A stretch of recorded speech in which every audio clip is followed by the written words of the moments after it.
Surgery లేకుండా sciatica, spondylitis, frozen shoulder కి కేవలం 45 నిమిషాలలో నొప్పి లేని అత్యాధునిక చికిత్స ప్రాణ పెయిన్ క్లినిక్. ఈ రోజు కూడా 55 సంవత్సరాలు డేటా చూస్తే 3000 టీఎంసీ నీళ్లు గోదావరి నుంచి సముద్రంలోకి పోతున్నాయి. ఈ సంవత్సరం కృష్ణాలో వచ్చిన వరదలు 800 టీఎంసీ నీళ్లు సముద్రంలోకి పోయినాయి. దాంట్లో నుంచి ఒక 200-300 టీఎంసీలు కానీ మనం వాడుకోగలిగితే ఈ రాష్ట్రంలో కరువు ఉండదు. అలాంటి కార్యక్రమానికి శ్రీకారం చుట్టా. నందమూరి తారక రామారావు గారు సాగునీటి ప్రాజెక్టులకు ప్రాధాన్యత ఇచ్చారు. ఆయన కలని రాబోయే రోజుల్లో ఏ ప్రాంతంలో కూడా కరువు లేకుండా కరువు రహిత రాష్ట్రంగా తయారు చేసే బాధ్యత ఈ ప్రభుత్వం తీసుకుంటామని చెప్పి కూడా నేను మీకు తెలియజేస్తున్నా. మీరు కూడా ఆశీర్వదించాలి.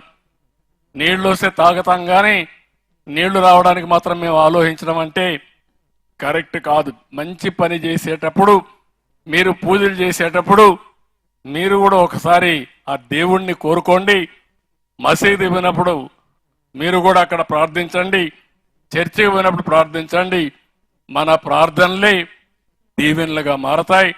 అనుకున్న పని కూడా అవుతుంది. సంకల్పం నెరవేరుతుంది. ఇది నెరవేరితే ఈ రాష్ట్రంలో కరువు అనేది రాదు. నా జీవితాశయం ఈ జలహారతి, ప్రతి ఒక్క ఎకరాకు నీళ్ళిచ్చి మీ రుణం తీర్చుకోవాలనేది నా ఆలోచన. అది చేస్తానని చెప్పి కూడా నేను మీకు తెలియజేస్తున్నా. ఇంకో పక్కన మీరు ఒకసారి చూస్తే గ్రామాల్లో, అన్ని గ్రామాల్లో పనులు ప్రారంభమైనాయి.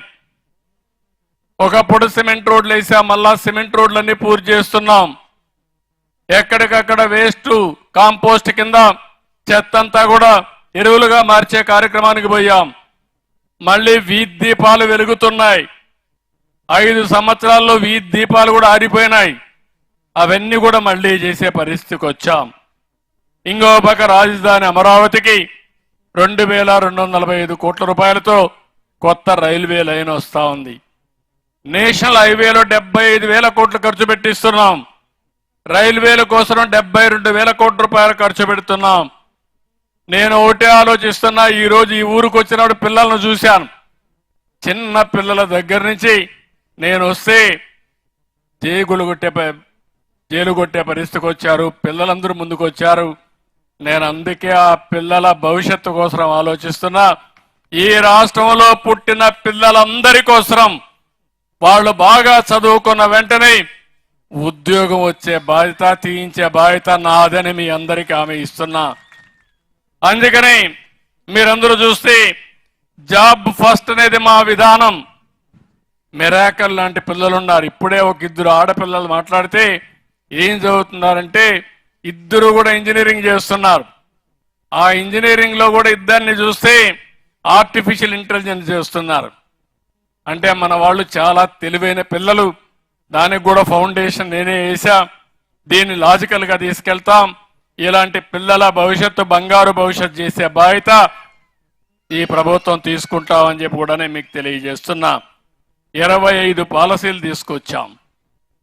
అందుకే ఈ పాలసీల వల్ల ఏంటి లాభమని మీరు ఒకసారి చూస్తే, నిన్న మొన్న మీరు చూశారు. నిన్న ఒక్కరోజే మీటింగ్ పెట్టాం. దగ్గర స్టేట్ ఇన్వెస్ట్మెంట్ ప్రమోషన్ బోర్డులో 1,82,000 కోట్ల రూపాయలు విలువ చేసే ప్రాజెక్టులకి శాంక్షన్ ఇచ్చాం. దీనివల్ల 2,80,000 పిల్లలకు ఉద్యోగాలు వస్తాయి. రామాయంపట్నంలో దగ్గర 92,000 కోట్ల రూపాయలతో బీపీసీఎల్ ఒక రిఫైనరీ పెడుతున్నారు.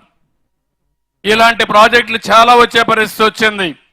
రిలయన్స్ అయితే ఒక 65,000 కోట్ల రూపాయలు ఖర్చు పెట్టి దగ్గర 500 బయోఫ్యూయల్ ప్లాంట్లు పెడుతున్నారు.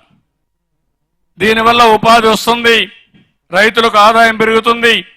ఇలాంటి కార్యక్రమాలన్నీ చేస్తున్నాం. మొన్నే ఇంకొక ఎస్ఐపిబి పెడితే 85,000 కోట్ల రూపాయలు పెట్టుబడులు వచ్చాయి.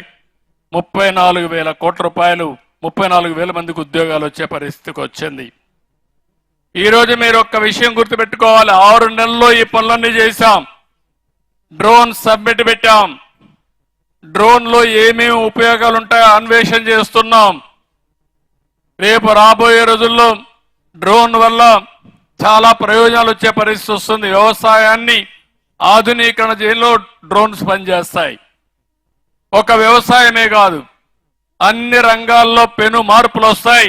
అలాంటి కార్యక్రమాలకు ముందుకు పోయాం. ఎప్పటి నుంచో పెండింగ్ ఉండే విశాఖపట్నం రైల్వే లైన్ కూడా క్లియర్ చేశాం. ఇంకో పక్క ఎయిర్పోర్ట్లు కానీ పోర్ట్లు కానీ గ్రీన్ ఎనర్జీ కూడా ముందుకు పోయాం. ఇప్పటికి మీరు చూస్తే 2 లక్షల కోట్ల రూపాయలు పెట్టుబడులు పెట్టడానికి గ్రీన్ ఎనర్జీ కూడా ముందుకు వచ్చారు.